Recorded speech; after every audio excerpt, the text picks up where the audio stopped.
Ay, magandang tanghali po. Po, ma'am. Bahay namin ako. Ay, pasensya na po. Hello po. Hi, to Luz. Hello, Luz. Sorry. Natutulog ka? Ha? Medyo masikip lang dito sa bahay. Isang kwarto lang po pala. Ano po? Opo. Okay lang po makiupo dito? Opo. Okay. Kumusta, Luz? Ang gwapo mo naman. Mga santong walang kamay at sira-sira ang una mong mapapansin pagpasok sa bahay ng pamilya Balagtas. Ang dami ninyong santo dito, ano? Nung grade 1 po siya, namumulot siya ng mga sa basurahan po. Bakit mo pinulot yan? Nakikita ko lang po sila. Oo, tapos Tapos nakikita ko parang iniwan sila.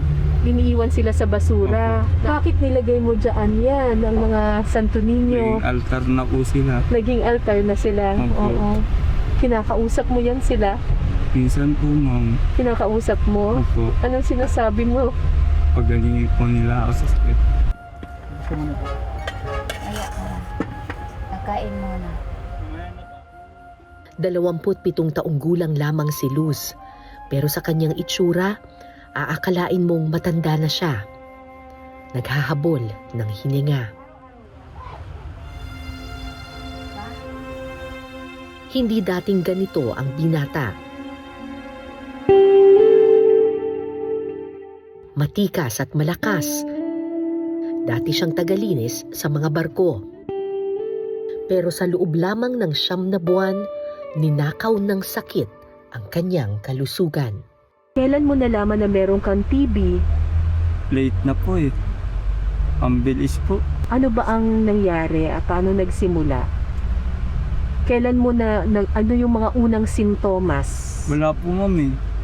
Oo. Nakakita lang po yung tropa namin. Pumapayat daw po ko. 1 month pa lang po.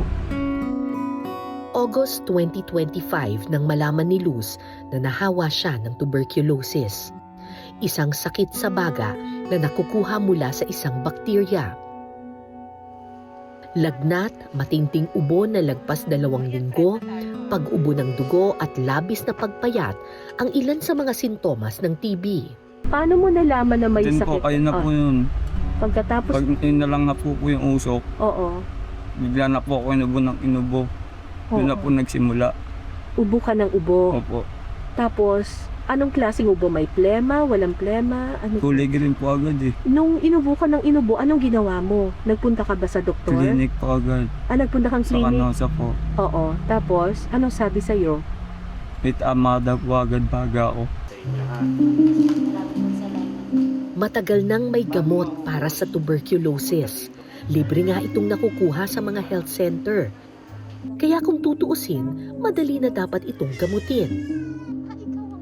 Pero nang magpunta sa ospital si Luz, Anong sinabi lang sa inyo? Basta itong Bibilhin lang resitang po. gamot, bibilhin nyo to kasi pag wala dito sa amin, bibilhin nyo yan sa pharmacy. Yun po. Eh, magkano ang gamot? Mahal po, may 50. Wala naman po kami trabaho. Kaya hindi nyo na iinom. Papa niya nagtitinda lang po ng basahan. sinubukan daw nilang humingi ng libreng gamot sa health center. Pero May binigay po bang gamot? Resita ho. Reseta. Sabi niya resita. Tapos nung sabi niya, akala ko libre. Pumunta kayo Yung sa health pagbigyan center. niya, sabi niya, saan ko kukunin? Sabi niya, pumunta kayo ng butika, bilihin niyo. Eh wala ho ba dito? Sabi niya, wala na dito. Maraming salamat sa pagtutok ninyo sa Eyewitness mga kapuso. Anong masasabi ninyo sa dokumentaryong ito? I-comment nyo na yan. Tapos mag-subscribe na rin kayo sa GMA Public Affairs YouTube channel.